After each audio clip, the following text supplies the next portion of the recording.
murakoze cyane kwanza Mm. ikintu cy'uriyo musenateri bavuze cyari igihuha.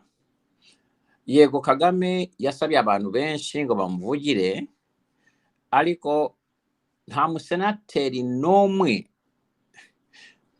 ushobora guhagarika ibihano perezida wa Amerika ashyigikiye. Nta bishoboka. Yego hari abadepite, tukabita abadepite mu kubera ni ururimi abantu benshi bari muri kariya karere bumva. Abadepite bafite uburenganzira bwo gushyiraho itegeko rishyiraho igihugu runaka ibihano, ariko abaperezida akenshi ntaho bajya bashaka ko abadepite bashyiraho ibihano, kubera ko iyo bashyizeho ibihano ku gihugu runaka baba bagabanyije flexibility n'ingufu za perezida. Kubera gukora diplomasi ni inshingano za perezida we owe ku giti cye n'abantu aba yemereye gukora diplomasi. Ariko noneho muri kiri kintu cya checks and balance muri constitution yacu hano, abadepite bashobora nabo gushyiraho ibihano ku gihugu runaka. Icyo gihe ibi bihano biza bitwa itegeko rya Amerika,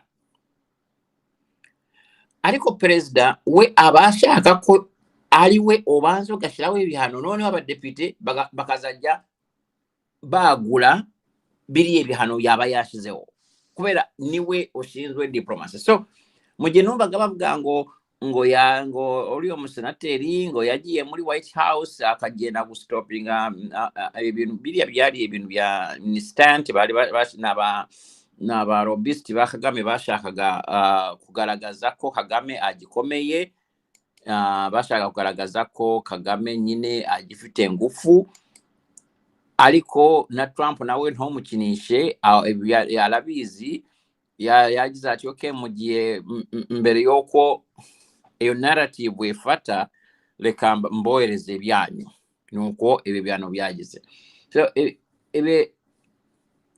ibihano njyewe ntaho byantunguye, narinzi ko bigiye gusohoka, gusa igihe byasohokeye narinzi ko bizasohoka kuwa gatanu w'iki cyumweru, niyo makuru nari mfite. Ariko sinzi ukuntu Scott yabikoze vuba vuba. Ngira ngo Scott yashobora kuba yabikoze ashaka to preempt bariya bagabo b'abarobist bari bashize igihuha hanze, noneho akavuga ati aba barobist bashaka no kwangiriza iyo narrative yabo, ishobora kwangiriza relation yacu na Congo, kubera ko abakongomani n'abandi bantu n'ibindi bihugu byari bitangiye kuvuga ati koko Amerika nayo eri muri iyo gahunda yo gusahura no guteza ibibazo muri Congo. Ni gute umudepite ahindura ibintu kuriya? So ngira ngo Scott yabisohoye kubera ko yashakaga ku minimizinga ikibazo cya diplomasi cyashoboraga kuvuka. Kandi nanone ngira ngo ashobora kuba yatanguranwaga akavuga ati reka tubisohore mbere yuko European Union, kubera ngira ngo na commission ya European Union Commission ngira ngo nayo eshaka neba ntebeshe, ngira ngo nabo bafite ikintu bashaka barimo gukoraho. Ntabo tuzi uko kizaba kimeze, ariko ngira ngo Amerika yashaga kubisohora kugira ngo na European Union nayo yumve ko itabikoze yabe ifite ikibazo, kushira European Commission kuri pressure. Nanone ngira ngo babikoze kugira ngo batanguranywe aho kugira ngo bisore kuwa gatanu, kubera ko narinzi ko ariho bizasohoka. Ngira ngo ashobora kuba harimo na nuko bashaka ko ibi bihano bitangira vuba mu kwezi kwa gatatu kugira ngo uko kwezi kwa presidency ya Amerika bagukoreshe neza muri UN Security Council bapushinga kubera ko akazi gakomeye sasa hivi Kongo ifite no gupushinga Ubufaransa of course na Poland katayo yavuyemo ariko Ubufaransa bagomba kubupushinga kugira ngo busunika kugira ngo bususpending security na military cooperation no Rwanda bashaka ngira ngo no gusunika Ubufaransa kugira ngo bufunge amafaranga direct budget ya aid baha direct budget aid baha u Rwanda ngira ngo bashaka gushira Ubufaransa kuri iyo pressure kana none most likely banashaka ko as soon as possible UN State Department of Peace Operation ishaka gusunika Abafaransa kugira ngo bavane u Rwanda muri peacekeeping kubera ko sasa hivi u Rwanda rugiye kuba umuzigo kuri bo niba rumaze ko RDF imaze gufungirwa no kuvuga ngo RDF yaba umuzigo ukomeye ku Bufaransa muri peacekeeping. So ebe bintu bishoboke ko ariyo byatumye behuta kubisohora kugira ngo babone batangire gushiraho so ntawo byantunguye ariko umunsi nabi expectingaga. Ikindi kintu kiri interesting kuri ebi bihano kuri sanctions bihuye neza n'ibintu twefuza njyewe nifuzaga kandi nabivuze ntabona shakaga ko hakorwa ashiraho ibihano bitargetinga directly Abanyarwanda. Nashaka ko bashiraho ibihano bitargetinga biparalyzing Kagame nk'umuntu. Mushobora kuvuga ati RDF ntabari Kagame ariko Kagame ibintu binshi abikorera muri RDF. Ari ya makampanye ye akora agurisha ibintu hanze akora business ari rated kuri RDF. So mugiye orebye neza Kagame amakampanye ye bayaparalyzinze kubera nayo afitanye isano na RDF. Of course abantu benshi bari abantu ndi kumva bavuga ati Kagame bagombaga nawe kumusanctioninga as a person. Twebuke ko hari mu gihe leta etaravaho ntabwo targetinga Kagame nk'umuntu kubera ko aracyari president. Ntabwo bashaka kujya mu bintu bya diplomacy kubera ko state immunity ni ikintu gikomeye cyane as it was kubera ni ibintu biri civil ntabwo biri criminal. Muri criminal ntabwo ushobora kuvuga ibi bintu. So no kutargetinga ibintu byarira Kagame inyungu bifitanye isano na RDF. Ibyo babikoze kandi babigezeho. Ikindi kintu kiri interesting nacyo nanone no kwibutsa Kagame n'abasirikare bakuru bati mwebwe nitubavanaho kandi mugiye kuvaho murabizi ko feri ya mbere muzaba muri mu buroko. Bwana Sarije abantu babona ibi bihano kuri bari abasirikare individually na RDF bakibagirwa bamwe bebagirwa ko impamvu babashizeho ibi bihano ozirebye ni criminal. No kuvuga ngo RDF bari kubira ngo RDF bakomitize crimes mpuzamahanga. So no kuvuga ngo RDF nka institution nabali abasirikare individually barategereje gusa umunsi Kagame azavaho babahige nka uko bahigaga intera hamwe. Iki kintu kiri very important. Noble sanctions zivugwa mu buryo buri civil ariko twebuke ko impamvu ziri munsi yo kubashiraho izo sanctions ni criminal. No kandi crimes ziri international crimes. No kuvuga ngo yo olebye preamble ya Scott Secretary to the Treasury preamble ye yuzuyemo ibyaha mpuzamahanga arega bari abantu. n'obwata bivuga mu buryo buri criminal kubera ikibazo ntabwo kiri criminal sasa hivi ali kubabwira ngo nimwetegure omunsi muzava mu buyobozi tuzabafata muryozwe ebyo bintu cyane cyane ko Trump yabivuze mu gihe basinyaga amasezerano kandi biri mu masezerano ya DC ko obutabera n'ikintu gikomeye cyane bizakurikira ibintu byose. So nibi bintu njewe mbona bashaka kubashira on notice bababwira ati mwebwe neba muri wise neba mutekereza neza murebe ukuntu muva muri Congo murebe ukuntu mureke ibi bintu otherwise netubavanaho ku ngufu tuzabakurikira mu nkiko kandi murazebukeze manza zanyu ziriya za Arusha namwe tuzabashira muri Arusha cyangwa muri Egoma tubaburanisha. Professor ugize neza kuko ubanje gusasira nyine ikiganiro kandi utumye umpa n'indi orientation yuko ikibazo tukibona. Nyemerera duhera ngaha gatoya. Ejo ku itariki ya 2 nyine ubwo twabonaga izi mapuro ku RDF 23 turabona Makenga ngo apasinga abandi basirikare bashyashya. Ntabwo tuzi niba iyi video ari current cyangwa ari authentique cyangwa ari muri archive bayizanye kuko hamaze iminsi yanavugwa ibihuha by'uko Makenga yaba arwaye ari mu gihugu cya Uganda. Ariko icy'ingenzi kiri hano no kubona ko M23 RDF yongeye kugaragaza ubushake bwayo. Ahangaha Irumangabo ngo yari yagiye mu isozwa ry'abasirikare barangije formation barenga 1500.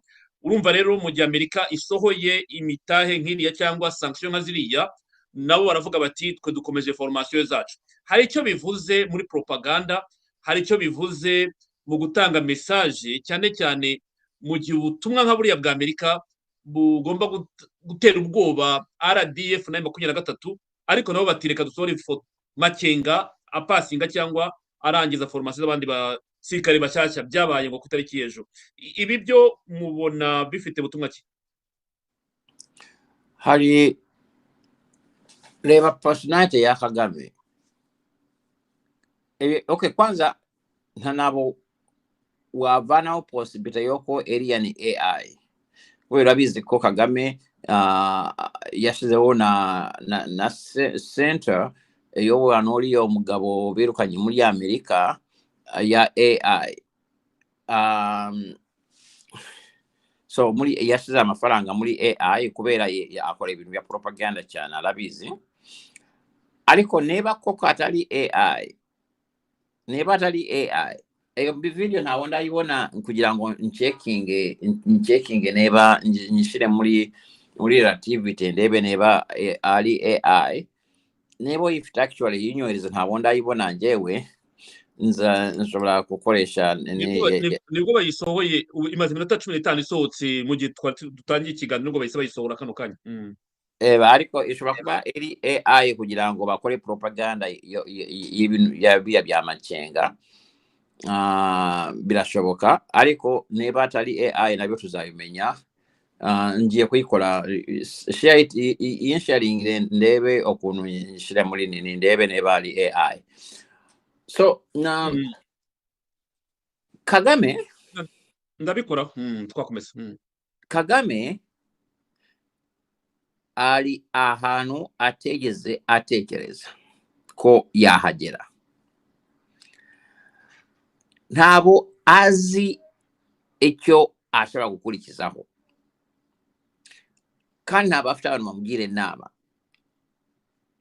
kandi arareba ibyo bintu akareba iyo pressure amushyizeho no kuba bamubwira direct ati notakora ibi turakwica tushobora no kukwica. Iyo nayo ni possibility.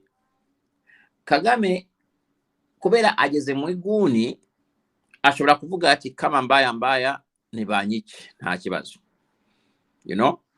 Neyo AI akayikoresha mu kugaragaza kwa kundi webuka Saddam n'uriya wari ministre we bakomeje kwebeshera ngo bafite biri ebikoresho kugeza ku munota wa nyuma bakomeze kwebeshe ariko uko wabunye ukuntu babizize. So Kagame aracyari wa wundi ashaka kwebeshera ko afite ngufu n'ubu bamaze kumwereka ko nta ngufu afite we aracyashaka aratsimbaraye ashaka kwereka ko akomeye. Iyo ni personality ya Kagame kubera no umunyabwoba ibintu biri interesting muri psychology abantu bize social psychology barabizi. Umunyabwoba burya psyche ye eramubesha ngo agaragaze ko akomeye, kumbe ibintu byose akora ari gutinya kwa kundi yumvamo ko ntacyo ari cyo, ariko agakora ibikabyo binomeze gutyo. So muri ibi bikabyo arakomeza kwakorera amakosa. Wabonye ejo bundi bongeye gutera ku kibuga cy'indege cya Kisangani, sibyo? Ku cyumweru bongeye guterayo na za suicidal drones zabo. Kandi babizi neza ko area technology eri hariya buriya turiyo drone twabo ntabwo dushobora kuyikanga. Barabizi ntaho bazanye technology nshasha, ntaho bazanye za drone nshasha, ariko bakaronkinga ikindi gitero. Bivuze iki? Bivuze ko basigaye bari kuri level yowe yavuze, just kugaragaza ko bahari kandi bagaragaze ko bakomeye. Ni nayo mpamvu bari kumwikira abasirikare eshano ryose, bukeye akazana abandi basirikare, kandi ukuntu bari kubica ni koranabuhanga rikomeye rihanitse. Nta kintu na kimwe ahinduye ku koranabuhanga riri ahanganye naryo, nta bafite ubushobozi bwo guhangana naryo, ariko ecyo akomeza no kwerezayo abanyarwanda babiki. Ntacyo bimubwiye, ariko abikora kubera iki? Arabikora kugira ngo agaragaze ko ahari, kugira ngo agaragaze ko ntawe yoroshe, ariko deep down arabizi ndani yake anajua kwamba ni yeye mwenyewe ni bure, hana hata kitu, ariko akabikoresha defense mechanism.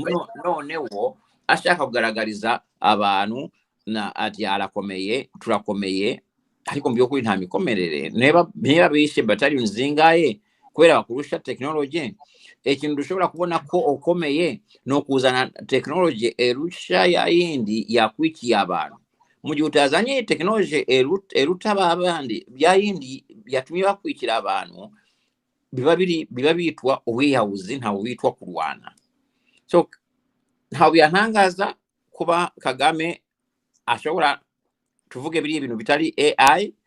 Ntawe yantangaza kuba Kagame asohoye abandi basirikare, kandi bari abasirikare webuke ko hari stories, hari abantu batubwira ko bari abasirikare bava mu Rwanda, noneho bakaza kwa sembolingira hariya bakabafotora, noneho bakagaragaza ko ari abanyekongo bajoyininze ni bo bumva ko ari propaganda nziza yo kugaragaza ko u Rwanda rutari mu ntambara, ngo n'abasirikare barwanirayo n'abasirikare bapasinze bakoze training muri Kongo, ariko mu by'ukuri ngo n'abasirikare bavuye mu Rwanda bakaza hariya kuri station yabo bakabagabanyamo aho bagombe kugenda, ariko noneho mbere yo kubabikora bakabasembolinga bagaragaza ko bari gukora training. Ibi nabyo ntabwo ari ikibazo nuko ubajyanyeyo cyangwa barapasinze, ariko cya kibazo gituma babicyanga udushishi ntabwo gikemuye. Ni technology eri kuri rwo hejuru, udafite yo bushobozi financier na politique kububona. So bizahindura iki? No, nashaka azane a million niba yifite, mu gihe ataratugaragariza ko ashoboye guhangana n'iya technology eri kumumarira abantu, nta kintu ari gukora uretse kweyahura. None niba mbyumva neza Professor, kugira ngo wenda numve niba nanjye nabyumvise, wowe uravuga uti Kagame ntashaka gutsinda urugamba bitewe nuko ku rugamba arimo arapfusha cyane, ariko nanone afatiwe sanction. Kongo yo nkuko tuza kubireba wenda mu butumwa bwa leta y'u Rwanda barakundana, bakavuga bati ntimwari mukwiye gufata uruhande rumwe, Kongo muracyayishyigikiye kandi ikomeje kuba menasi ku ruhande rwacu bitewe na FDL n'ibindi byose. Ibyo ngibyo ni torika ya leta y'u Rwanda turayimenyereye. Hari abibaza bati 2012 sanction yafashwe yari ifite imbaraga kuruta ibyo turimo kubona byabaye uyu munsi. Wenda niko abantu babyandika, ariko ndagira ngo wenda ubisesengure neza byumvikane. 2012 ibihugu bitandukanye byarateranye, birimo za UK, birimo Ubuholandi, Ubwongereza, za Germany n'abandi, bafata sanctions ziri economique, bafata sanctions zijyanye n'ibya gisirikare, bafata sanctions zijyanye n'abantu. Baraba amakenga bafite sanctions kuva igihe kirekire. Wareba uyu munsi leta zimwe za Amerika bamaze gusanctiona abajenali b'u Rwanda bagera kuri 4, bagera ku 9, pardon niba nibuka. Andrew Nyamvumba 2025, haje James Kabarebe 2025, haza Vincent Nyakarundi 2026, Luki Karusisi 2025 na 2026, Mubarak Muganga 2026, Gashugi 2026, Eugene Nkubito 2025, Pascal Muhizi 2025, Francis Gatare, Francis Kamanzi pardon 2025, hakaza n'aba M23 bamazeho igihe kirekire, ba Lawrence Kanyuka, Bertin Bisimwa, Desire Rukomera, Joy Imani Nzenze, Jean Bosco Nzabonimana Mupenzi na Joseph Musanga Bahati.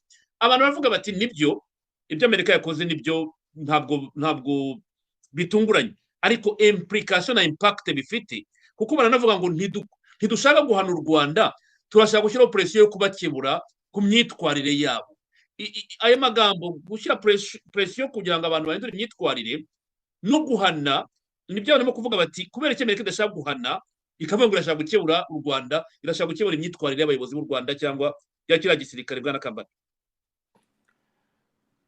Yego, urabona hari abantu bebaza bavuga cyane ati muri 2012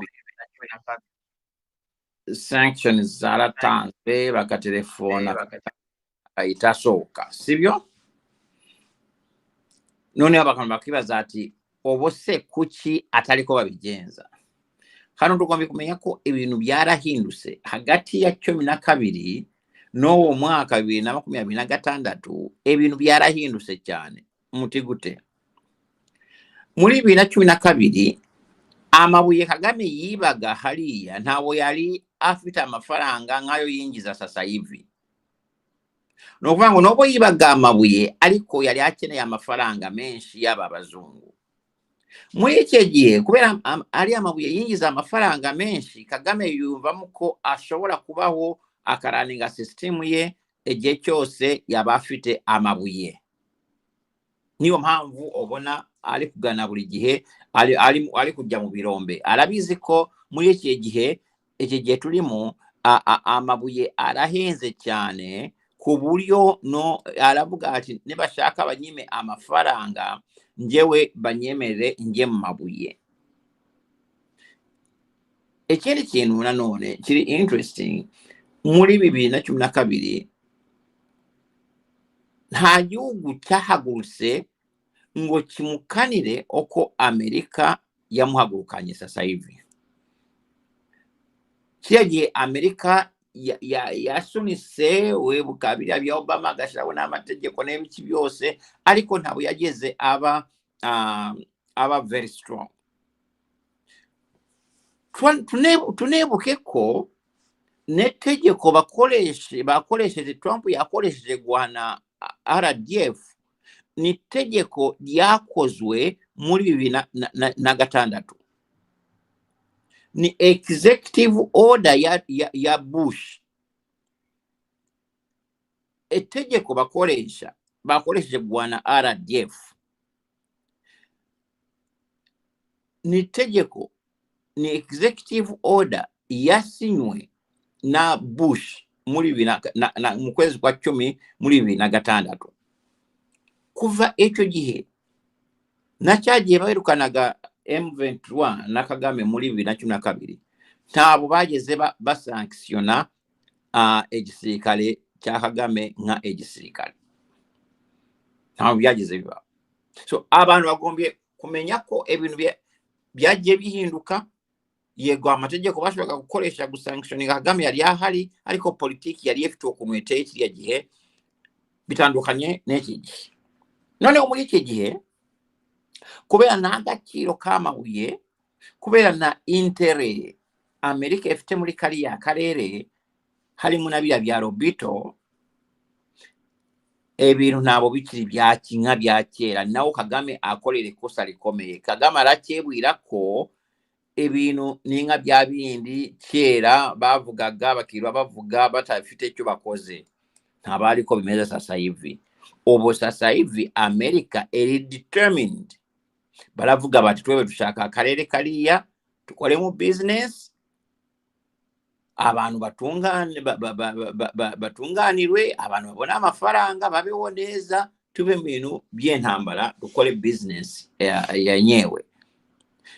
Ibyo bintu ntaho byari bihari kiriya gihe, na business model ya kiriya gihe nawe yari itandukanye. Bari bagikoresha model yo gukorana n'abajura, abajura bibe ibintu babigeze Burayi cyangwa muri Amerika, babiguriye ku masoko y'i Burayi na Amerika, batagiye kuri tere kurwanirayo.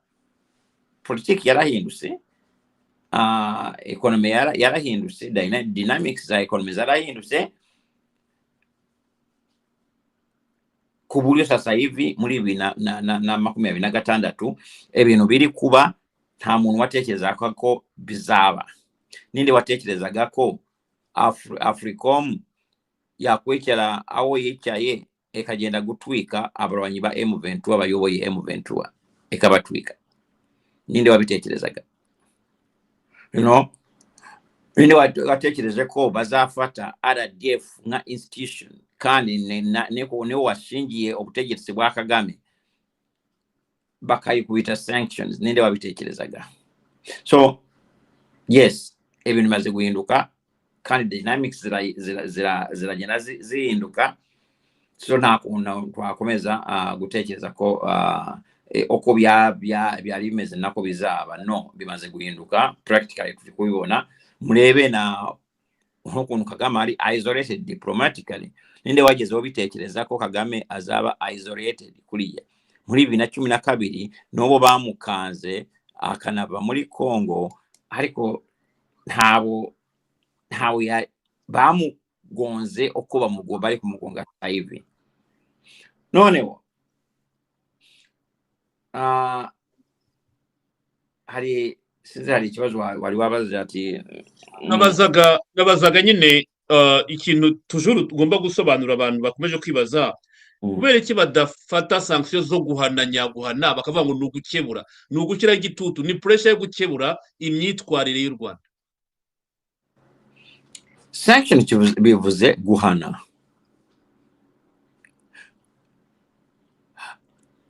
Ninga,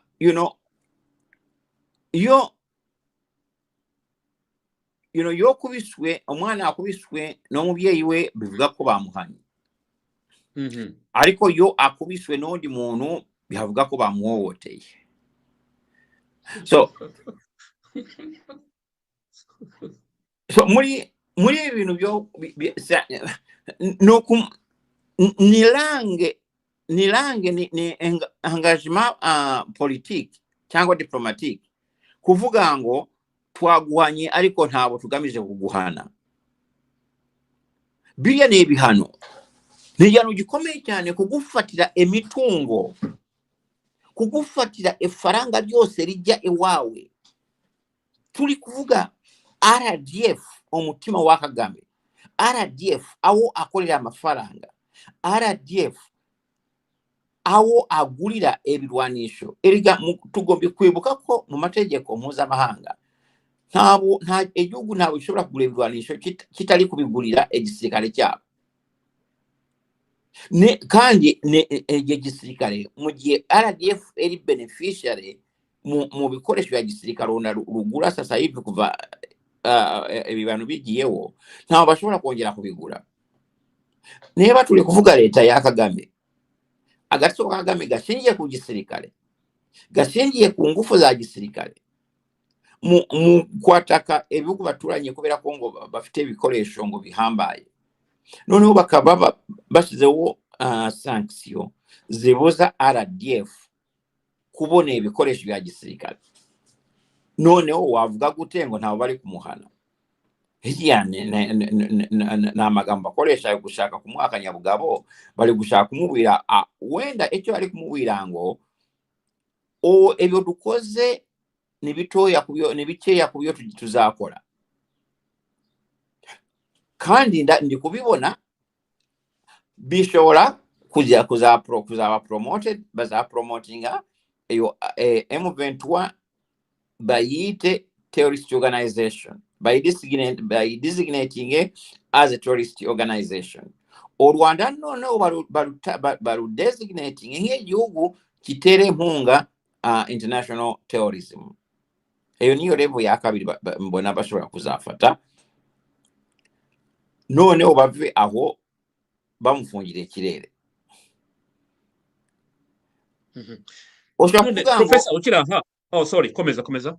Ushobora kuvuga ngo bashobora kutagira kuri level yo kumufungiye ikirere aho bakamwicazaho drone, cyangwa se bakamubwira ngo banzosohoke dutegure uko ibintu byahinduka hano. Iyo nayo ni possibility mbona bashobora gusakoresha, kwa kundi babwiye Ayatollah na group ye bakayibwira ati mwebwe tubahaye kugera ku wa gatatu musohoke mugende mu Burusiya, Uburusiya bwemeye kubakira, mufate inzira mugende, nta muntu uzagira cyo abatwara, tubahaye na immunity, mugende muruhukire mu Burusiya mugihe twebwe tutunganya hano. Umugabo yaranze kugenda, mwabonye ibyo bamukoreye kubera ko yari yanze. So Kagame nawe bashobora kuzamubwira bati you know what, aho bigeze ni deadlock, tugwaye chance yo guhindura ibintu, wabyanze, zingo turago ogiye muri kata iminsi ngahe turebe ukuntu wategura hano, ozagaruka noneho ibintu bimaze gutungana. Bakamubwira ati tugwaye cyomwero kimwe, notagenda twebwe tuzareba uko tubigenza. Nimba Ayatollah wari ufite ubushobozi bukomeye cyane kwiyisha n'indake zikomeye cyane, niba bamusanzeyo bakamurya, ubu Kagame yakwebesha gute ngo yo bamubwiye tuzakurya? Bashobora no kumubwira n'amasaha bazamuriraho bakamurya kubera ntawashobora kwiyisha. Ntaho bamuhereza drone ikamuvana mu nzira, yewe nabira imodoka avuga ngo birarinzwe, ebyo nemitamenwa wapi za drones za Africom bayitera akabombe yose gashwanyagurika, batitaye kuvuga ngo zifite defense system. No. So wenda next level tushobora kubona M23 by designations a terrorist organization, nibipositinga Kagame akanga kuva kwizima, tushobora kuzabona bamubwira ngo okay, fungo turago obanze ogende oruhuke mu gatoya turebe ko tushira ku murongo aka karere. Mbona bishobora kuzarangira gutyo, niyanga bamwereze ka drone. Dr. Professor Kambanda ugize neza. Hano witwa Niyonsaba Fulgence ati Kagame yo yidoga ngo sanction ntacyo zamutwara, nuko ababiziranyeho n'abakabaye bamuhana bya nyabyo. U Rwanda baruhaye sanction nk'iza Russia, Cuba, Iran etc. rwamara iminsi ngahe? Ndagira ngo turebe iri tangazo twabonye ryo muri Department Treasurer muri OFAC. Ibi bavuze ni bande bagomba kubishyira mu bikorwa? Hari abibaza bati se ni amakompanyi yo muri Amerika, ese ibi bintu byafashwe na Department ya Treasury muri Amerika, ibindi bihugu byo hanze bigomba kubishyira mu bikorwa? Kuko twabonye Uburusiya wa mugani nk'uko uyu mugabo abibaza, gushyirirwaho sanction ariko bategeka isi yose ko ibihugu cyane cyane RI ba Amerika bategeka ko babishyira mu bikorwa. Ibi twabonye ni bande bagomba kubishyira mu bikorwa? Niba abantu batamenye ari abantu batamenyereye system yebi bihano, okay, njango nagoma kugisobanura uko biteye. Icyo gihano cyangwa iyo ubwoko bwa sanctions babashiriyeho nibo bwitwa gufatira emitungo y'abantu bateze kibazo muri Kongo. Nababwiye ko bwa mbere iri tegeko ryagiyeho ryaje rivuye muri executive order. Abantu bashaka gusoma executive order ngira ngo numero zayo executive order ya Bush ni 1-1-3-4-1-3. Executive order yasinywe na Bush, yasinywe ngira ngo kuri 27 ukwezi kwa 10 2006, ariko egatangira gushira mu bikorwa kuri 30 y'okwezi kwa 10 2006. Eri tegeko lifite title yitwa gufatira emitungo y'abantu ku giti cyabo cyangwa organization zifite uruhare mu kubuza umutekano cyangwa mu guteza intambara muri Kongo. Amaze kuyisinya, Congress yahise yagura area executive order nayo ekabikorera etegeko. Eri tegeko muri federal codes liitwa part 547. Likaba lifite numero 8-3 space FR space 5-7-3-1-10. Eryo ni tegeko abadepite bakoze nyuma Bush amaze gukora eri executive order bakabyagura. Ariko bombi bibaye tegeko ly'abadepite cyangwa eri executive order aho eri tegeko lyavuye, bahaye engufu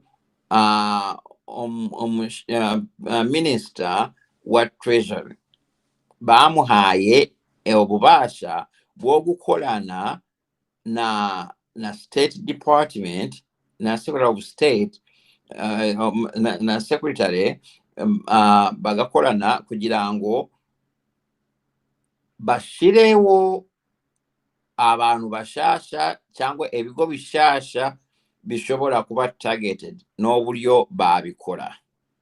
So ezo sanction turi kuvuga no gufatira emitungo yabo, nta kindi, gufatira emitungo yabo. Emitungo barayidefinisiya muri Congress bakavuga muri iyo executive order no muri area tegeko. Emitungo bivuze emitungo egendanwa cyangwa etagendana.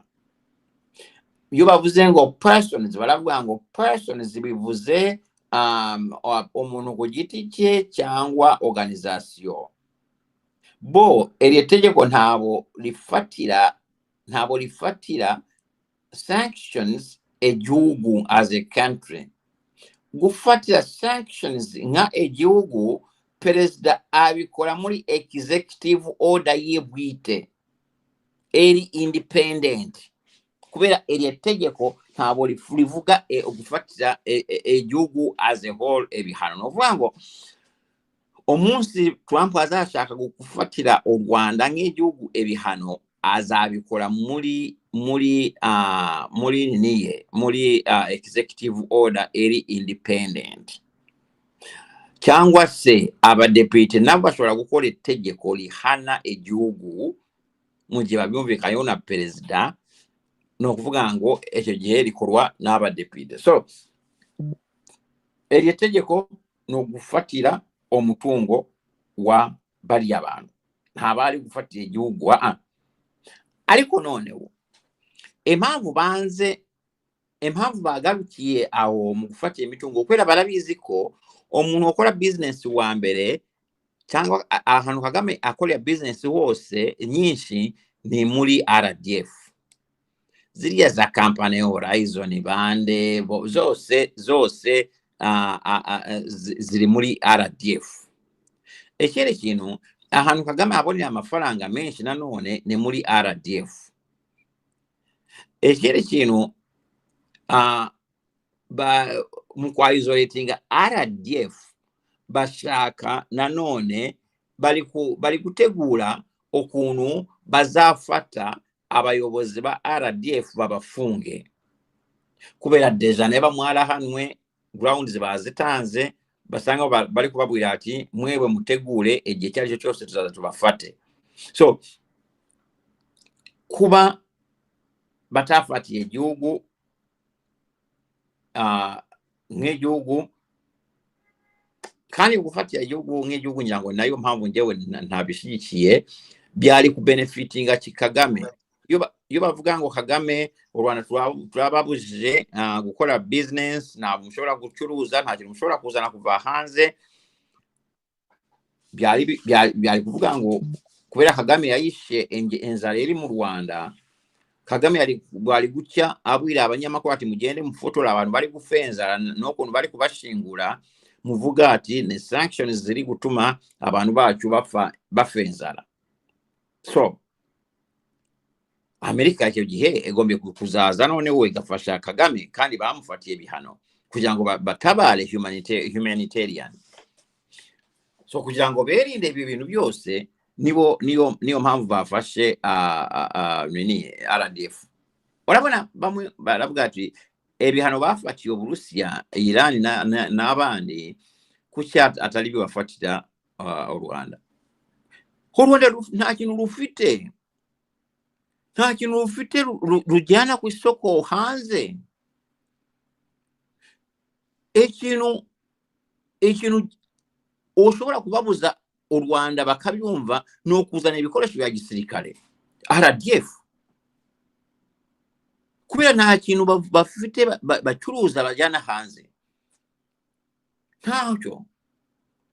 So sanctions zashizwe ku Burusiya na Iran ntabwo ushobora kuza kuzishyira ku Rwanda,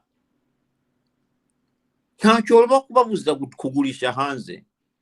Icyo ababuza no gufunga imipaka, abantu bagafenzara bakaba badashoboye no kuzana ibiryo kuva muri Uganda, kuva mu Burundi burafunze sasa hivi, ariko kuva muri Congo, of course na Congo nayo irafunze, ariko hari ibice bifunguye bashobora kubonamo ibiryo.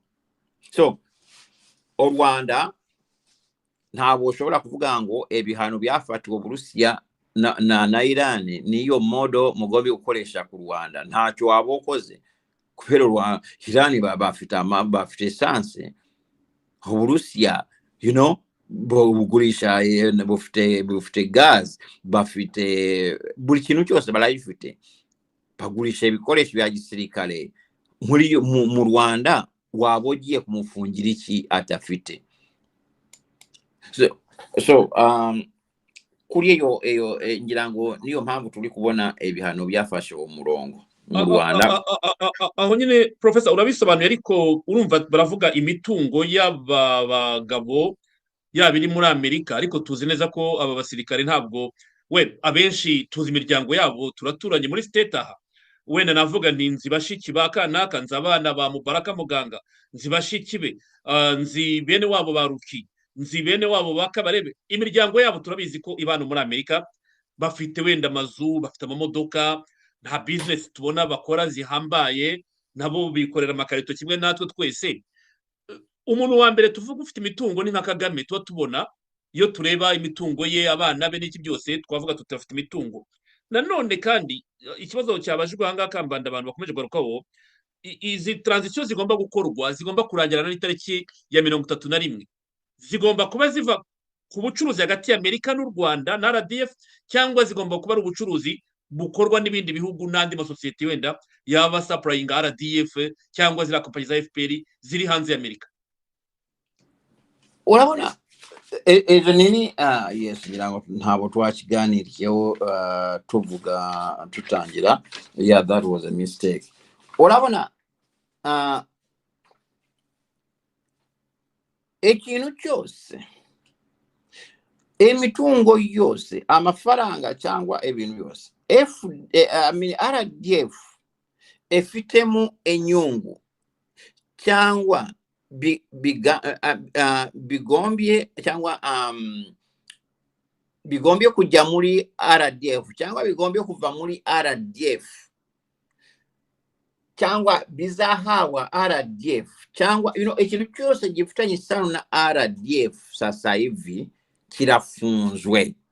None ubu bakongeraho bati ariko niba hari transaction yari yaratangiye deja, for example Horizon iriya company y'abasirikare ifite contract, reka tuvuge ifite contract na German embassy, babahaye German embassy yabahaye kiraka cyo kubaka enzu mu Rwanda.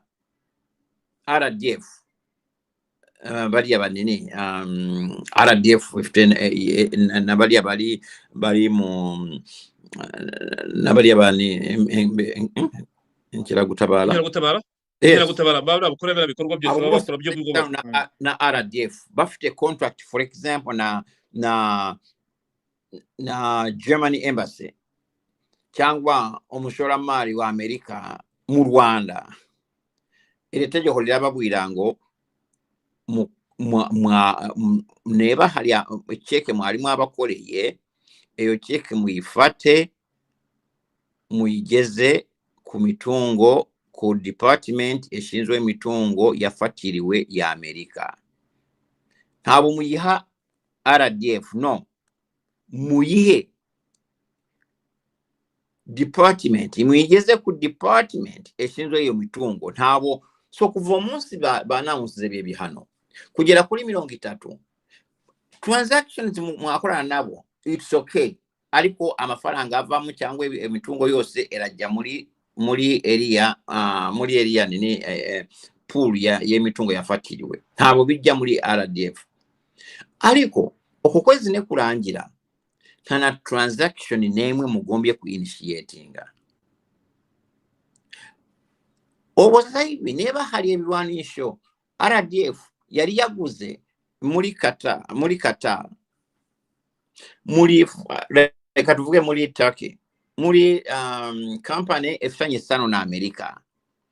Iri tegeko lyavuga ngo iyo company yo muri Turkey efate birya birwanisho kubera yarabonye amafaranga deja, ebifate ebizanire Amerika ebibike kugeza kuri 30. Nebirenga 30 uko kwezi Turkey ntabeza abayemerewe kwemera order y'ebirwanisho bivuye mu Rwanda. So eyo minsi babahaye kugera kuri uko kwezi kurangira ntabariko RDF yagire cyo ebona, no, byose mubifate mubitugezeho. So ikibazo ni transactions zari zitangijwe already, kubera iyo bakuseho zia sanctions, no muntu ufitanye sano na Amerika wakora contract nawe abakoze icyaha arafatwa. So bari kubabwira ngo abantu mumenye ko mudashobora gukora contract na Kagame na RDF kuva ku munsi wa nyuma wa mbere w'ukwezi kwa 4. Nuko bimeze. Professor, ariko ni byane natangiye mvuga rero nti ugiye Amerika yafatiraga sanction y'Uburusiya yategetse ibihugu byinshi by'isi cyangwa arayi babo ko bagomba kubaha sanction za Amerika. Niba rero uko bisobanuye mbyumva nuvuga ngo RDF yongeye gukora business ahariho hose aho department treasury zamenye barimo kubikora, nabo bashaka kubakurikira bakabahana ko bazabarenze ku masezerano. Yes, no gutegeko ryanditswe. Itegeko iriya ni ya Bush. Kwera buri gihe iyo tuvuze sanctions ogombe kwebaza bazitanze zituruka muri itegeko. So ezo sanctions bahaye RDF zituruka muri executive order ya Bush, akabariyo executive order abadepite baguye muri iri tegeko mbabwiye. No kuvuga ngo sasa hivi buri muntu wese ufitanye sano na Amerika wakora business na RDF cyangwa nabari abasirikale, oyo muntu ashobora kuregwa ecyaha cyangwa afataho ecyaha ky'okuviolatinga sanctions za federal government ya America. Kandi biba bikomeye cyane barabafata. Kandi webuke ko mbere y'uko mukola any transaction sasa hivi hari ikintu cyitwa due diligence. Ubu sasa hivi byamaze kwinjira muri system mpuzamahanga yose kwisi hose. Tuvuge oli company egulisha embunda. Hari amategeko yo kugulisha embunda akureba. Olabanza gukora due diligence ku muntu ogiye kugulisha embunda. SK ali kuri sanctions regime anywhere. Neba ni yego neyihe mukabinjizamo Rwanda Rwanda ruli kuri sanctions RDF kuri sanctions. Oh okay, I'm sorry Rwanda RDF nabo dushobora gukorana namwe mugende mushakire ahandi. Nuko bimeze. Nk'ubu sasa hivi amafaranga yose ajya muri tuvuge ya budget afasha budget mu gihe mwaba igihugu cyaba cyaya specifies azajya muri RDF, ayo nayo ntabashobora kunyura muri International Bank of Settlements. Ntabishoboka kubera bamaze kuhabloka hose, system babingijemo. So ntabari ibintu byoroshe, ntabari ibintu wapfa kunyura ku bypassing ngo izo sanctions were very serious kwisi hose.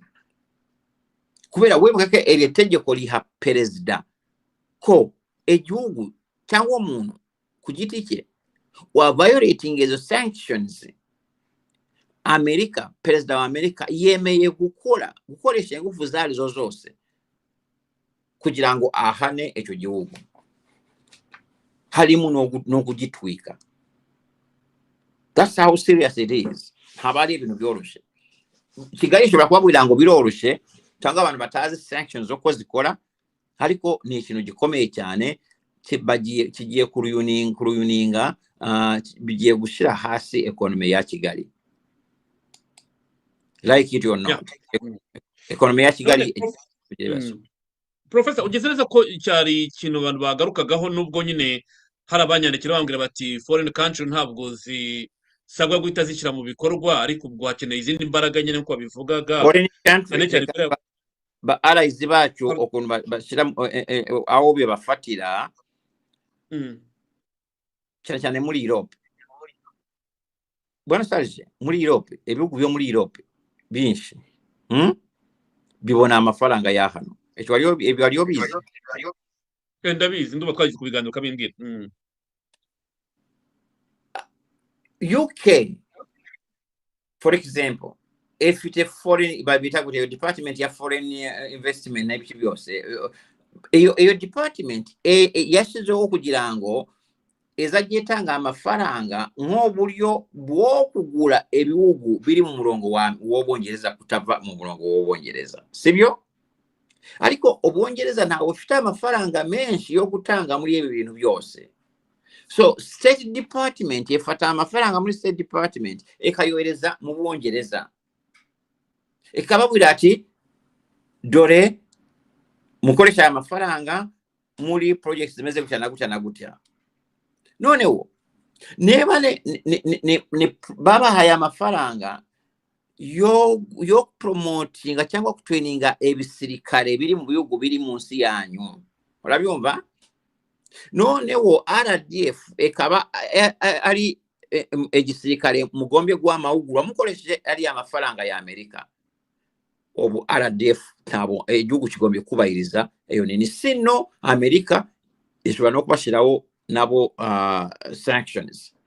So ebihugu biba forced gushira ezo nini nini kubera ezo connections bafitanye na Amerika, urabyumva? Ni nayo mpamvu nakubwiye ngo kimwe mu bintu sasa hivi bigiye gukurikira, Amerika egiye gushira pressure kuri European Union kugira ngo na European Union eshireho embargo zisa sanctions zisa neza Amerika ku Rwanda. Trump arabwira afunguye arabwira ati ntimutabikora ndafunga amafaranga yose ava muri Amerika. cyangwa nzafunga budget yacu tubaha ya security. So abagabo bagende bakore itegeko. Sasa hivi nobo obwabyo kuba Amerika yatanze zo sanctions kubera izo connectivity cyane n'amafaranga, ibintu byose bifitanye sano na RDF muri European Union byabaye bloke kubera nta gihugu muri Europe kitabona amafaranga ya Amerika. So ayo mafaranga buryo bwose icyo gihugu kiziye kuyakoresha ku bintu birebana n'igisirikare cyane igisirikare cya RDF, icyo gihugu kigombye kubahiriza ziriya sanctions za Amerika. Sinzi niba byumvikana ariko nuko bimeze. Aho nyine niho narimo kugana, kuko barabaza bati ziriya ngabo ziri muri Mozambique zibona sheki iva muri European Union biciye ku Bufaransa, abafaransa bahagarika kuziha amafaranga kandi zibafatiye runini. Ati Kambanda agira icyo bivugaho.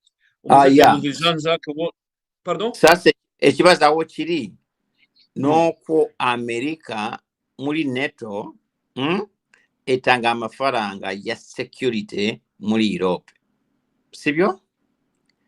Ibyo nibyo, yes. Noneho ayo mafaranga sasa hivi mu buryo bwose amafaranga ajya muri Mozambique areba security y'ibyo bihugu hanze yabyo, birashoboka ko harimo amafaranga ya Amerika, nabo bagombye kubahiriza izo sanctions.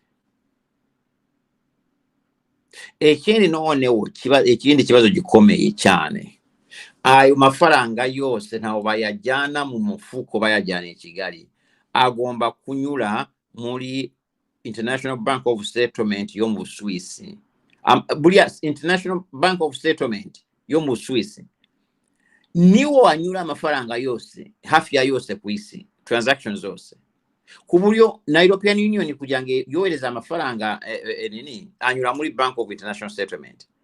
Kandi Bank of International Settlement ni organization Amerika ifitemo shares, ngira ngo ni yerushaho shares nyinshi muri Bank of Settlement. Noneho amafaranga yava mu Europe ajya mu Mozambique agiye ku benefitinga ikintu cyitwa RDF, ayo yose yabaye bloke, ntabashobora kunyuramo. So nayo mafaranga muvuga ajya Mozambique mu buryo bwose after relationship, mu buryo bwose agomba kunyura muri Bank of International Settlement, kandi Bank of International Settlement ni ikigo cya Amerika. Ni ikigo Amerika ifitemo interest. No ngo ntabo cyemerewe gukora business ejyana amafaranga ya RDF ahantu ari hose, aho nawo habaye bloke. So ikindi kintu wewe ko wiring transfers zo dukora zinyura muri Swift ni igikoresho cyane, ni institution ya Amerika na n'ibihugu by'Uburayi. Nuvuga ngo na Swift sasa hivi ntabishobora kutransferinga amafaranga agenewe RDF. No yashiramo bahita bayafatira bakayazana mu mutungo wa Amerika muri nini. Ntaho bakubuza kuyashiramo, yashiremo ariko ahitajya mu mutungo wafatiriwe. Erega kwa kundi Kagame yagiye afatire imitungo yacu, nawe imitungo ye bayifatiriye. So umuntu ashobora kubwira ngo ntabo bifite iyo impact, ariko barakubesha bifite impact ikomeye cyane ku buryo n'amafaranga ya Mozambique sasa hivi kubageraho, kwanza kuyanyuza muri Bank of International Settlement ni ikibazo ko ni institution ya Amerika, kuyanyuza mu kigo cyitwa Swift nacyo ni ikibazo gikomeye cyane kubera Amerika ifitemo interest nyinshi muri kiriya kigo. So baba tanze kandi gutanga u Rwanda ku kintu cyitwa amafaranga, u Rwanda rutunzwe no gusabiriza hejuru y'amafaranga biba muri Congo. Niki ba producing mu Rwanda byose Kagame yarabishe, n'ibyo ntaho bafite, bakeneye kugura n'ibirayi muri ngo ni Zimbabwe ni hehe baguze ibirayi ngo akaga basigaye b'importi ibirayi biza kubera ko. Professor iki kibazo nicyo cyari cy'ingenzi abantu bashaka kumva ariko wanabishubije kandi birumvikana kuri iki kintu kirebana na peacekeeping wakomeje kuvuga uti u Rwanda bashaka kurukura muri peacekeeping unatubwira uti Congo bishobora kuba ariyo izaba next bajya bakuramo abasirikare cyangwa ariyo bateganya gutraininga guha imyitozo ku buryo yatangira kujya mu butumwa bwo kubungabunga amahoro. Ibi abantu bavuga bati bishobora kuba muri long term project ariko turavuga short term project. U Rwanda niruramuka ruhinduye attitude yarwo, u Rwanda niruramuka rwisubiyeho nk'uko Amerika ivuga ati si ukubana no kubakebura, twabona umubano wa Leta Zunze Ubumwe za Amerika n'u Rwanda ugaruka ku murongo. Ariko rero abandi bakavuga bati ntibishobora guhinduka Kagame atavuye. Reka pardon wana sarije hariya ni ibintu bibiri. Kagame kugumana ingufu akamonopolizinga Congo uko yabikoraga cyangwa akavaho ntabishoboka, ntabaza maintaininga hariya. Durawo ni cyayi hano Kagame ntabashobora guhinduka, yewe nobo yashaka guhinduka ntabazabimwemerera. Kagame bagomba kumuvanaho. Ntabwo bamwemerera. Wapi yahinduka gute akaba garanti ko atazongera imikino ye? Yahinduka gute? Azahinduka azavuga ati nahindutse, atangiye kubatuka, atangiye bakavuga ati ni wa wundi bamwecyazeho nini. Nacyo kimwe mu bibazo bikomereye Kagame sasa hivi. Arabizi ko no kurwana uko ashoboye kujya ku munota wa nyuma cyangwa se bamuvaneho. So ebe byo kuvuga ngo azahindura bivane mu mutwe wawe ntabishoboka.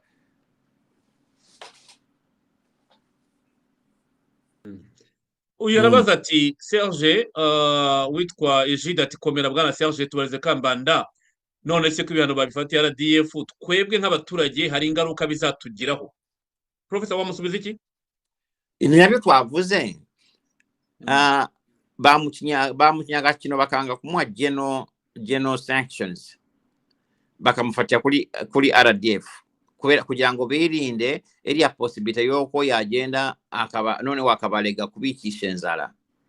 Noneho ariko ikibazo cya Kagame, RDF niwo mutima wa economy, nawe amafaranga ye ni wayakorera, urabyumva? So twaba tubeshe kuvuga ngo izo sanctions zireba RDF zitagiye kugera ku muturage directly. Kubera economy yabo, companies za Kagame nyinshi ziri muri RDF. RDF ni wabone amafaranga ya peacekeeping. RDF ni wagurisha, ibintu bya RDF na Kagame ni kimwe. So unfortunately nobo ntabo twashakaga ko baba sanctioninga ku buryo baba sanctions zagera ku muturage directly, bizaba indirect. Ariko kubera uko Kagame yubase igihugu na economy ye, unfortunately birasa neza no gufungira abanyarwanda kubera uruhare rwa RDF muri economy ya Kagame ntabo ushobora kwivanamo RDF ngo bikunde, niyo irimo hagati. Yewe ni nabo ba contractors ba mbere, niyo ba contractors ba mbere. So unfortunately birababaza cyane, ariko ingaruka zigombe kugira ku muturage kubera zigiye guhitinga economy yose, economy yose. Professor wasubiza n'iki kibazo kuko uyu aravuga ati aba bose bavugwa bari kuri sanction bashobora kwandikira OFAC kira kigo ndetse bagasobanura n'impamvu ki kubakira kuri sanction binyuranyije n'amategeko. Ese iyo umaze gusamitinga document ukisobanura ufite umunyamategeko, bisaba iki kugira ngo bakuvane kuri sanction? Cyane cyane no ko naba generali bakuru igisirikare kiraregwa ibyaha bikomeye, intambara mu burasirazuba bwa Kongo n'ubundi bwicanyi. Uyu akavuga ngo bashobora kwandika, bashobora gukoresha abanyamategeko ku buryo bavanwa kuri sanction. Ariko se uvanye mu generali nka Kabarebe kuri sanction, RDF kagumaho, byaba bitandukanira? Oya nawe agombye gusubira kuri iri tegeko icyo rivuga. I mean era itegeko muri America yo chief executive.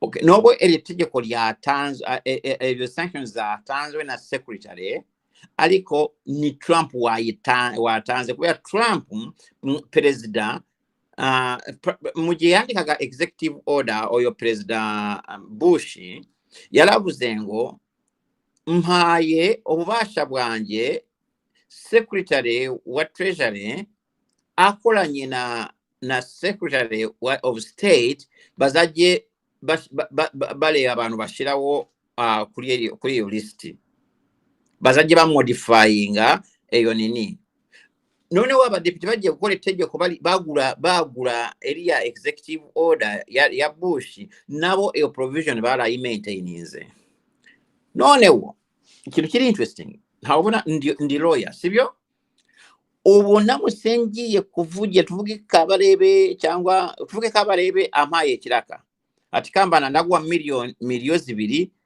umburanire uri rubanza oziko nashobora kubyemera kubera iki kandi amafaranga kandi ni icyaha obogiye ukoze icyaha muri federal government kitwa gukora diplomacy utabifitiye ububasha nose Kagame nashaka kubona abaroye bamuburanira kuri ku sanctions zishyizweho na perezida yes ntawe bishoboka obogiye gukora diplomacy kandi gukora diplomacy mushobora kubikora mu buryo bwa lobbying muvuga gutyo bino inshuti okazibwira sibyo ariko ngogiye kuburanira ngogiye kwandika memo kwa nini obogiye gukora diplomacy ezo activities zifatwanga gukora diplomacy wafungwa neza nta munana lawyer wemerewe kubikora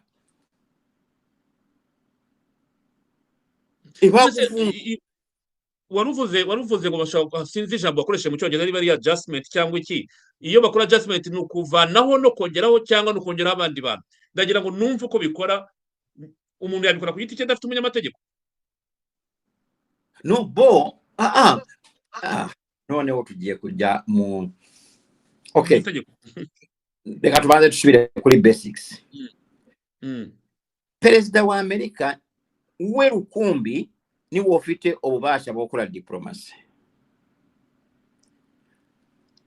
ariko kubera kada ashobora kuyikora ari wenyine arayitamu abantu bamukorera diplomacy ba ambassadors bande butyo mu bikoresho perezida afite byo gukora diplomacy harimo icyo twita soft diplomacy no kuvuga ngo diplomacy sanzo ya magambo okinginga ati babyeyi ati reka dukore gutya ati America ifite interests nezi nyaboneka mureke kutubungamira bino mureke iyo ni yitwa soft diplomacy ariko noneho hari ekitwa hard diplomacy ikintu kiri hard kitwa gute mu Kinyarwanda ikomeye ikintu gikomeye hari diplomacy ikomeye icyo twita mu Cyongereza hard diplomacy now muri hard diplomacy harimo ebikurikira 1 harimo intambara okay president wa Amerika agafata indege akajya kubombardinga igihugu kubera byananiranye muri soft mu kuvugana byananiranye yo binaniranye muri soft arajya muri hard icyambere habamo intambara boom cyakabiri harimo sanctions okay nka izo bakoze cyagatatu kana cyo kiri interesting harimo gukoresha justice justice ishobora kuba yo mu gihugu cyangwa mpuzamahanga so sanctions ni igikoresho perezida afite cyo gukora diplomacy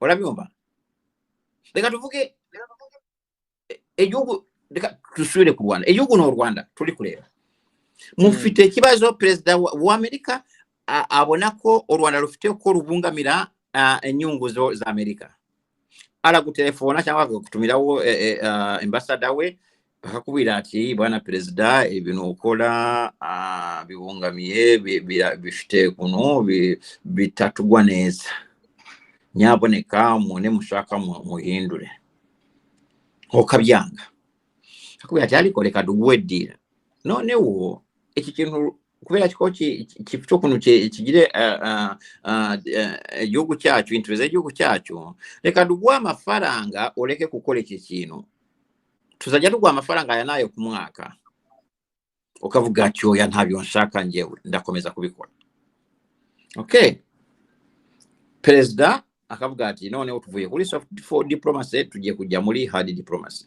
muri diplomacy president akubwira ati akareba mushoba icyo ashaka kubera gukora diplomacy nta muntu ushobora kudetermininga igikoresho president akoresha ashobora no gutangira na sanctions ashobora gutangira n'intambara you know so president akareba akavuga ati Rwanda ndukubite gute ndukubite nkoresheje intambara cyarike intambara ngere kurwana n'u Rwanda wapi reka mbakubite nkoresheje sanctions yo amaze guhitamo sanctions izo sanctions ziba diplomacy kandi mu mategeko ya Amerika umuntu ukora diplomacy n'umwe gusa rukumbi ni president sasa umwavoka aramusagiye gushaka kwemera amafaranga yakabarebe ngo ajya mu buranire hano Scott ndamuzi twarakoranye muri mu kiringo cya mbere yakoraga muri Committee for the Defense of the President mu nini ya mbere ya Kagame ya Trump Scott sasa hivi ukajyayo ukamwandika officially ukakora nini ati jewe legal nini ukamwana ati jewe mfite umukiriya wanje utakuna kabarebe mwamufatiye ibihano ibi nibi ndamuburanira yampaye amafaranga aya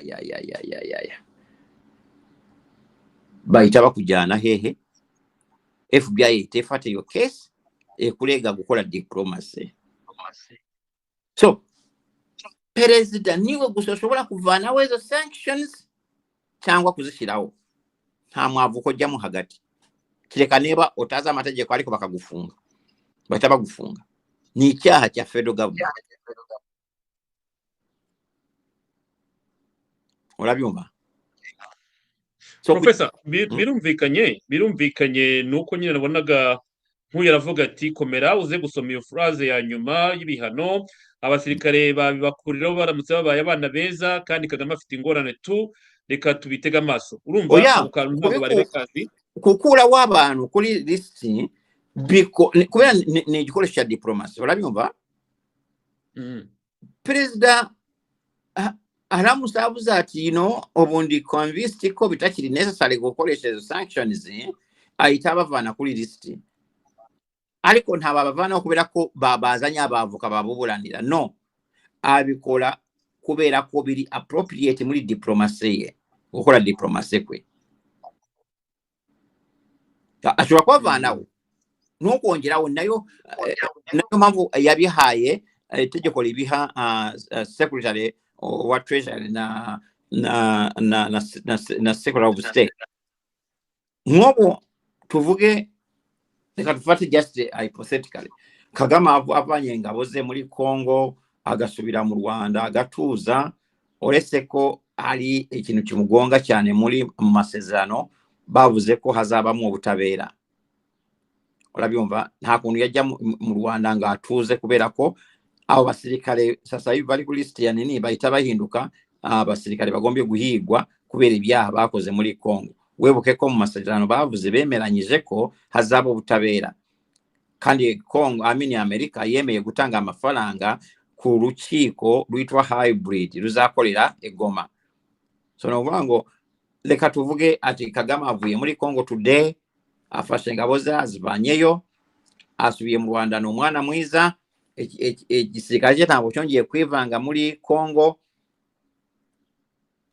Trump ashobora kuvana kuri list na RDF akayivana kuri list of course nawe ikibazo nuko anabavanyeho kuri iyo list bahita bajya kuri criminal list y'abantu bagombe gushakishwa kubera icyo gihe crise ya Congo iberangiye kandi muri mu masezerano basinyanye na Congo harimo gufata abo bantu basirikare bose bakajya kuburana Goma ku byaha mpuzamahanga bakoze aho niho hari agandi gatego kabi cyane kuri Kagame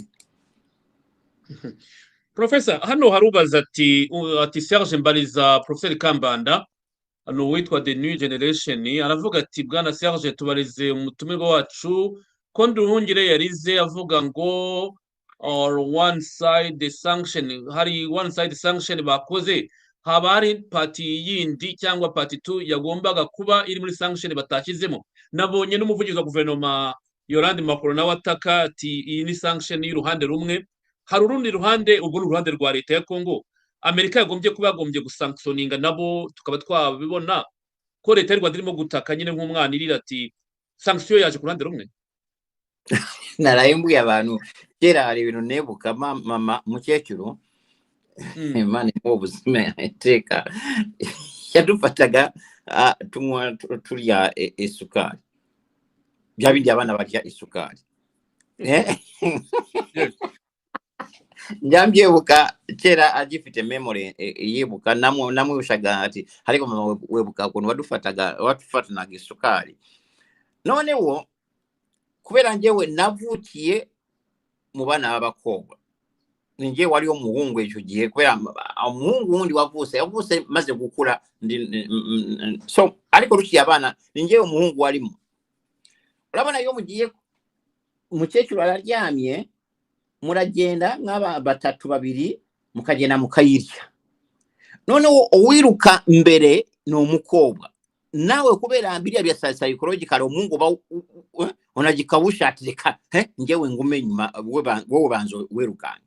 None bakagufata umukecuru agakubita urushati pa muri gukora iki bakavuga ati mama nubu nkora ariko nawe twari turi kumwe ari kuyirya.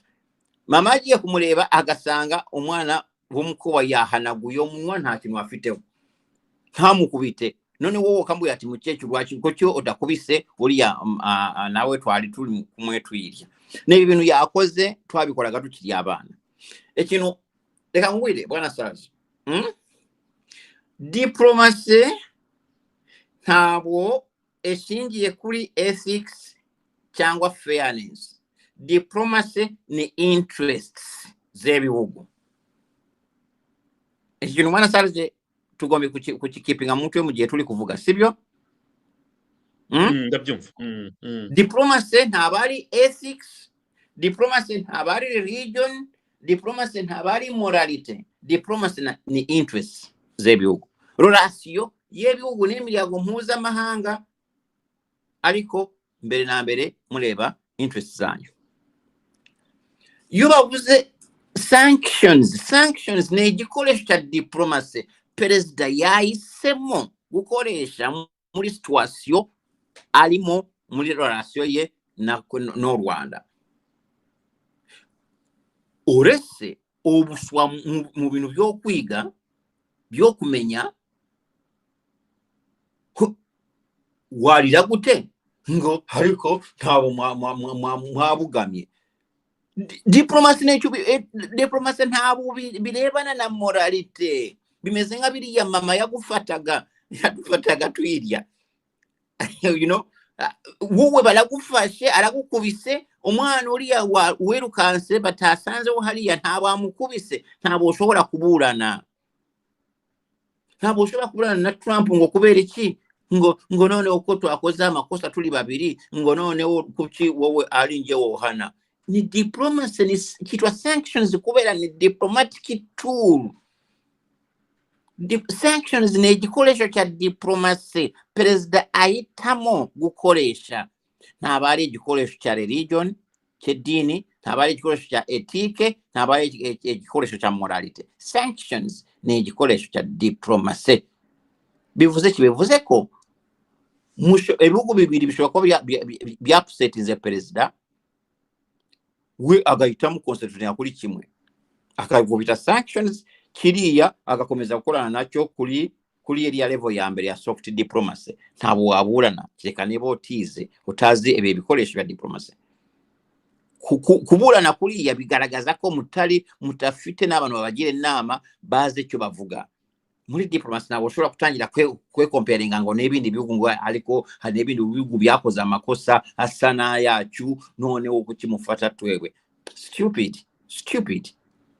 Sanctions ni igikoresho cya diplomacy. Diplomacy ni ratio hagati y'igihugu X n'ibindi bihugu cyangwa ikindi gihugu cyangwa imihango mpuzamahanga.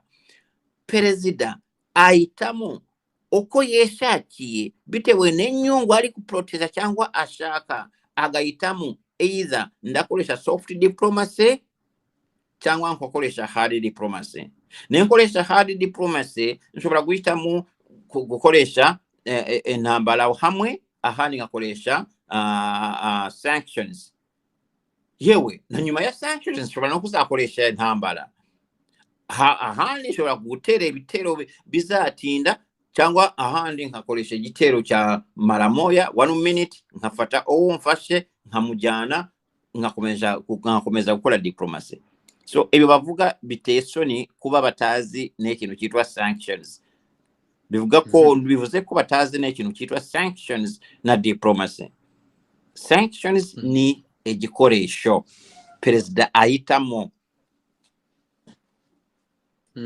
Professor, wabisobanuye n'abantu hano bamwe byo mwandika Kambanere abisobanuye, ariko wenda navuga duto nabonye. Ariko mu minsi yashize twabonye inama yabereye Kigali ya IPAC ihuje Amerika na Israel n'u Rwanda n'ibindi bihugu, bavuga yuko u Rwanda barufata nka bridge yo gushimangira umubano wa Israel na Amerika muri Afurika.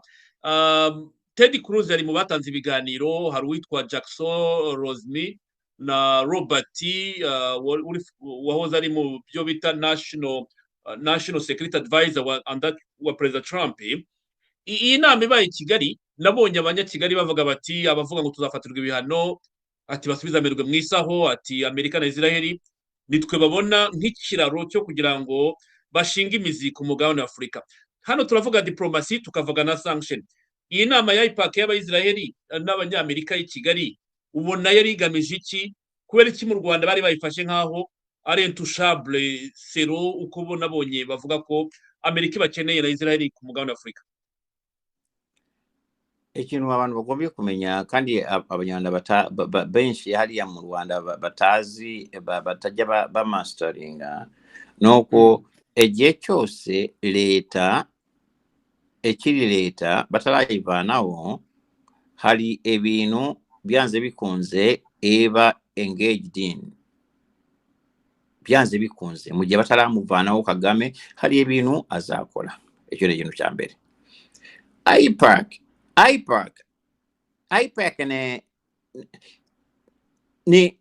ni policy center. Bahitamo bati umwaka utaha cyangwa mu myaka 3 cyangwa mu myaka 4 tuzahurira. Bashobora guhitamo mu myaka nk'ubu tuvuge bari i Kigali, bashobora kuba bavuze ati wenda mu myaka 5 tuzahurira mu gihugu cya Burkina Faso, sibyo? Iyo iyi myaka igeze baragenda bakahahurira, kandi ntaho bazajya directly ngo bavuge ati mwewe muri iki abantu, ngo mwewe muri Congo. No, bagombe kubavugisha, gukoresha langage ejyana n'abantu bari civilized. Ntaho bazatukana, ntaho bazakubwira ngo uva muri Congo, kubera ako ntabari akazi kabo. Barabizi ko hari amareta azabikora. Iriya ni pressure group, sibyo? So hari ikintu cyitwa langue eri ceremonial ni langue eri realistic. Kera n'ubu birakora cyane cyane ku bana b'abakobwa. Okay? Urasanga tuvuga umuhungu umukobwa X. Okay? Hari umuhungu ABCD. Okay? Umuhungu ABCD, umuhungu A ari tuvuge kuri station ya train. Umukobwa X anyuze kuri uyo muhungu bwa mbere. Umuhungu akavuga ati mbego kunosa neza, uri marayika. Umuhungu B bahuriye ahandi hantu, akavuga ati tekeza no kunosa nabi. You know? Kweli kunosa nabi. Ariko wawundi wambuye ati So the reason ndikuba ekyo kinu hari lange eri ceremonial kukubwira ngo oli mwiza cyane ntabwo bivuze ngo oli mwiza. No, nshobora kuba mbikora ceremonial kugwa morale. Twebwe abarezi turabikora cyane ku bana muri za kaminuza. Hari abana badafite ubushobozi bwo kwiga, for example, ubona ko ari guhanga ari kurwana, ukambwira ati buri uri muhanga cyane, uziko nta muntu ukuruta mu shuri, muri iri shuri obo shaka kumwa morale ngo akomeze arwane, sibyo? None uyo mwana aramusagiye, none wo akicara inyuma akavuga ati ati mwarimu ya professor yambwiye ngo ndi omuha kurusha abandi bantu, hakicara akanga kwiga. Urabyumva ko bizarangira avuye mu ishuri. Ariko twebwe nk'abarezi eyo biri mu nshingano zacu. Yo bonye umwana uri strugglinga omwongera morale, okanamwereka. Hari negihe omubaza ebibazo biri leading questions. For example, okavuga ati orabizi ko adashobora gusubiza ibibazo bikomeye, ariko shaka ko yumva ko nawe participating mu ishuri. Okamubwira ati ikibazo mubaza ati Charles, orabizi ko umuntu X niwe wakoze amashanyarazi y'umuriro, y'amazi. Ntawo bizi? Ati ndabizi. Mwese mukamwa amashi. Obo muhaye chance yo kuimprovinga. So Kagame ebe bintu ntababizi. Nabari abantu bari desperate. Na buri muntu wese ovuga neza Kagame bari desperate kumva ibintu biza bajya bebesha ku bantu.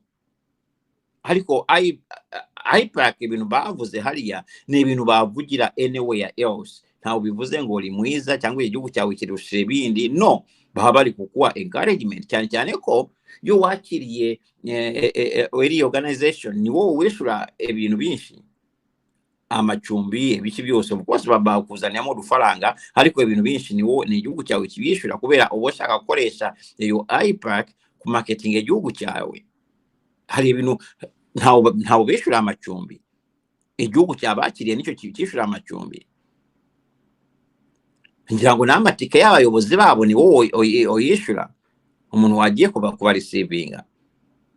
So I think ko ebi bavuga ntawo bihuriye no kuvuga ngo nta sanctions zishobora kubaho ngo kubera ko baze kuba bakiriye IPAC. Hebyo no burwayi bo mu mutwe nta kindi. Professor Kambanda, hano na Keti Press Kigali yanditse ko nyine gusanctioninga ingabo z'u Rwanda ari uko andi banayininga nyine stability muri Mozambique no muri Republika ya Central Africa. Urabona muri version y'Icyongereza baravuga ko bizaca intege cyangwa bizatuma nyine akazi RDF yakoraga kadakorwa neza, ubwo batangiye kubyandikira baza impact na implication bifite mu buryo bumwe cyangwa ubundi. Unyemerera nkubwira utubazo duto abantu babajije, no tugane ku musozo ngushimire kuko wigomwe mu masaha y'akazi tukakora kino kiganiro kuko ejo bitabashije kuboneka. Hari ababajije bati, uyu yabajije ati ariko kuki bafatira Kagame gusa ibihano bakareka Museveni na Ruto? Ni ikibazo yabajije. Muri iki kibazo cyavuzwe ejo bundi bica Wiringoma, amakuru nabonye navuga n'abanyamakuru batandukanye bavuga yuko UPDF yagiye Rubaya gukora evacuation y'abantu baba barakomeretse. Twakomeje kumva ko abantu bagiye kwivuza muri Uganda na Makenga yakomeje kuvugwamo, ariko sero video twabonye yabaye ejo Irumangabo, niba atari AI nkuko bivuze, Makenga ni muzima twaba twamubonye muri la video. Presence ya UPDF Irubaya nayo yakomeje gukemangwaho ngo bohereje helicopter yo kwevacua inkomere. Ibyo nabyo niba ari cyubizo wabikomozaho mu magambo y'inye Kambanda. Ibyo ntacyo bizo, ariko ngira ngo ibintu bigitangira twabivuze kuri ezo channel zanyu, abantu bagadutuka ati Tshisekedi utanashobora kwirinda, udashobora kuprovide umutekano we, ngo mwebwe muramwishinga ngo arabishingira gute, ibintu meze gutyo. Ari okuntu abantu politics ni ikintu ntawe ari ikintu cyoroshe, harimo imibare myinshi.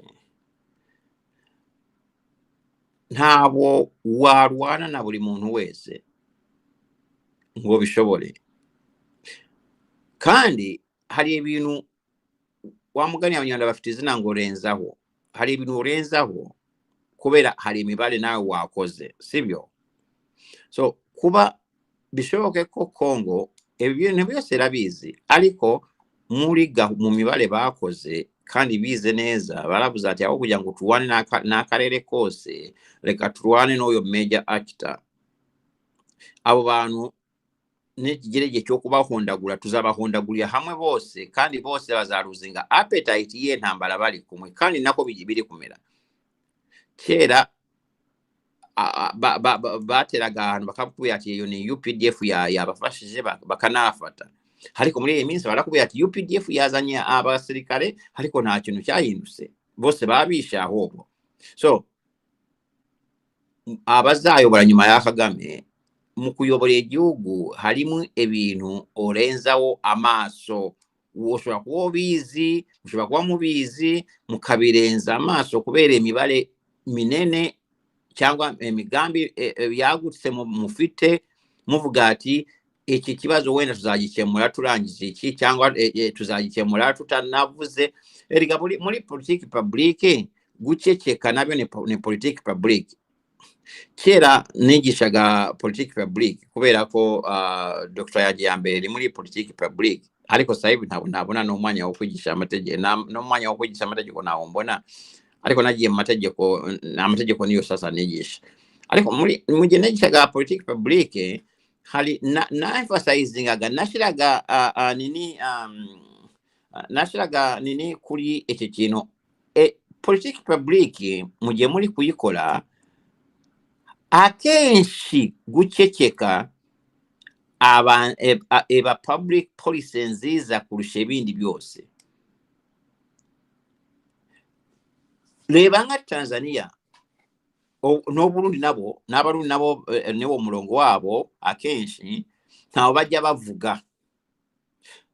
Politique publique yabo no guceceka, ariko baba bakoze politique publique, baba bafashe icyemezo, ariko bagahitamo guceceka, ariko muri background bagakemura ikibazo. So singombwa ko muri politique publique ko mu declaring ibintu byose. Hoya hari igihe kutadeclaringa byaba politique publique nziza kurusha kudeclaringa. Ngira ngo aho niho hari iki kibazo cya Uganda. Wenda muri politique publique yabo mu mibare yabo basanze ko kudeclaringa Uganda atari ibintu biza, bakabireka gutyo.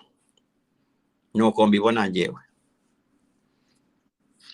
Professor, nibyo tuzabigaruka mu biganiro, ariko twabonye ejo muri South Africa itimvanyemo ingabo zanjye, none biravugwa ko na Angola yaba yaratangiye kujyana ingabo hariya, byandikwa n'u Rwanda mu binyamakuru by'u Rwanda. Ntabwo turabona statement officiel ya leta ya Angola yemeza ko yamaze kudeployinga, ariko leta y'u Rwanda nivuga iti hariya za Karimi hari base za gisirikare z'abasirikare ba Angola baje gufasha Tshisekedi. Tukareba abarundi bari hariya, tukareba Blackwater barimo ku traininga, tukareba ababiligi, tukareba Ufaransa za Kindu za Kisangani, tukareba Africom, tukareba yewe uwafasha Kongo wese. Kuri wowe uti Kagame arimo arapfusha iyi ntambara ntabwo azayitsinda. Twareba ku miterere y'imirongo y'urugamba, tushaka kuvuga tuti ni ko urugamba rugenda, uyu munsi uratsinda ejo ugatsindwa, ugapfusha ukagira ute. Tugana ku musozo, tumaze kureba abantu bose bari intambara nk'uko babisobanuye, ni cya kibazo navugaga ni Kagame aramutse yisubiyeho akavana ingabo ze muri Kongo agatahuka mu Rwanda, Amerika wenda ifite ibindi bintu yashyiramo imiyaga, ariko nk'uko tumuzi wavuze uti ntibikunda, ntabwo byemera. Uragira ngo abaduteze amatwi abanyarwanda maze bakumva muri za prediction wagiye ukora uvuga uko bizagenda, cyangwa utuganiriza icyo twakwitega, abadukurikiye umunsi abakumvise batware somo ki bavana mu kiganiro dusoza?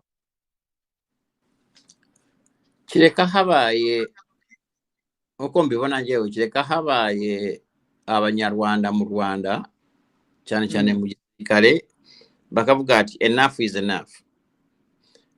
Kagame awo tujana turahabona, deka tukuvaneho. Noneho twebwe tunegosie n'abandi banyarwanda turebe uko twava muri iyo crisis, kubera Kagame ntabashobora kunegosia. Icyo kiramutse kibaye, ibintu byahinduka mu buryo buri managed kuri bo, kubera neba takora gutyo Kagame bazamuterura cyangwa bamurase, noneho bo babakukumbe babajyane mu nkiko. Ngira ngo ibyo ntabwo bakeneye gihamya, barabibona, kubera RDF institution ibakoresha niba bayirege ibi byaha byose. RDF ntabefite amaboko, ntabefite umutwe, ntabefite, novuga ngo aba individual mwe abasirikare ni mwe bazakukumba babajyane mu nkiko kubaburanisha.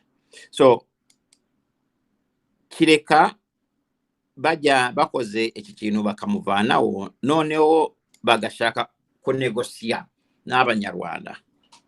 Ibi nabyo bishobora kugabanya losses, wenda bikanabaha na exit nziza kurusha iyo bagiye kunyuramo, kubera sasa hivi nta muntu ushikanya ko batagiye gusohoka, nta muntu ushikanya ko Kagame atari kuri exit. Sinzi niba bahari abo nabo, ariko na Kagame arabyemera sasa hivi. Nawe yarababuye ati neba ashaka kunyica ibintu meze gutya, barabona ko ari kuganya, arabizi ko bigiye kugenda. So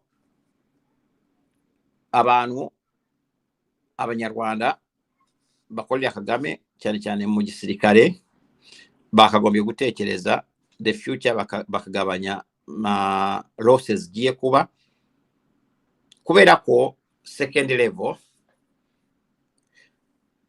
byabari kikabaye ikintu kiri special. Ngira ngo nta kushikanya ko intambara izingira mu Rwanda, bizarangira intambara ya Congo yingiye mu Rwanda. Iyo ni possibility, ni ikintu kiri hejuru cyane. Niba mwumva neza uravuga ko Congo yakwinjiza intambara ku butaka bw'u Rwanda, nicyo ushaka kuvuga? Nobo ataba Congo, uko Kagame uko bagenda bamugeza ku mupaka, uko ibi bihano byose bigenda bimugira weak cyane, nuko abanyarwanda ubwacu mu gihugu Kagame ukuntu ayobosha no kuyobora akoresheje agafuni, uko akaboko ke kafite agafuni kagenda kawikeninga kagira febresi, kubera bagenda bagatema muri source muri Congo. Ntabo warulinga out ko tushobora no kuyuka umunsi havuse umutwe w'abanyarwanda mu Rwanda okamuvanaho. Iyo nayo yabe ntambara. So ntabo nshobora kuvuga ngo nabazava muri Congo bingire mu Rwanda, ntabo nshobora kuvuga ngo ne igice kizava mu gisirikare kigende kitangiye nacyo intambara against abandi. Ntabo nshobora kuvuga ngo n'abanyarwanda batari mu gisirikare bazatangiza ikintu gitangire hariya. Ariko ibigaragara ko ibi byose birashoboka, kandi bifite chances nyinshi ko bizaba, cyane cyane bitewe na style ya government ya Kagame. So iyi ntambara nta kushikanya mu mutima wanjye, ndabizi ko bishobora kuzagenda gutyo. Kireka Afrika mwe mushizeho bombe ikamurasa, iyo nayo ni possibility ihari. Ariko netujya ku ntambara, reka tubanze tugarushye ku ntambara. Iyi ntambara izabasiga abanyarwanda bari mu Rwanda, izabasigira umwanya umwe gusa wo gusohoka kujya muri Uganda gusa. Bizaba very expensive ku banyarwanda, bizagorana cyane, kandi harimo n'ubukene bwinshi. Harimo possibility yo kumwica bakamushyiraho bombe tutagiye mu ntambara. Ibi nawe birashoboka. byo byadufasha kubeera byagabanya possibility y'okwinjiza entambara hariya. So ponye ndi gukora n'oko abanyarwanda ne bitegure ebyo bintu tubona biri kuba wenda minsi ya vuba bizaba obuzima bwa kawaida mu Rwanda bizahinduka obuzima abantu bagombye kunyuramo. So abanyarwanda bitegure mentally cyangwa psychologically na physically, betegure ko ebyo bintu bishobora kuba kugira ngo batazatungurwe. Mu kwetegura kugira ngo batazatungurwe, abanyarwanda tugombye kwerinda ibintu by'obwicanyi, kubera mu gihe abasirikare bakuru bazaba bari kuburanira Goma mu rubanza mu rukiko bivuga ko bamaze kwemeza ko ruzaba Goma, abanyarwanda bazaba bakoze ibyaha mu Rwanda bazaba nabo baburana imanza zabo mu Rwanda. So abanyarwanda birinde kujya mu bintu by'obwicanyi, kufatanya na Kagame mu bwicanyi, babyirinde cyane. Otherwise reka dusenge Imana ngo intambara itajya mu Rwanda.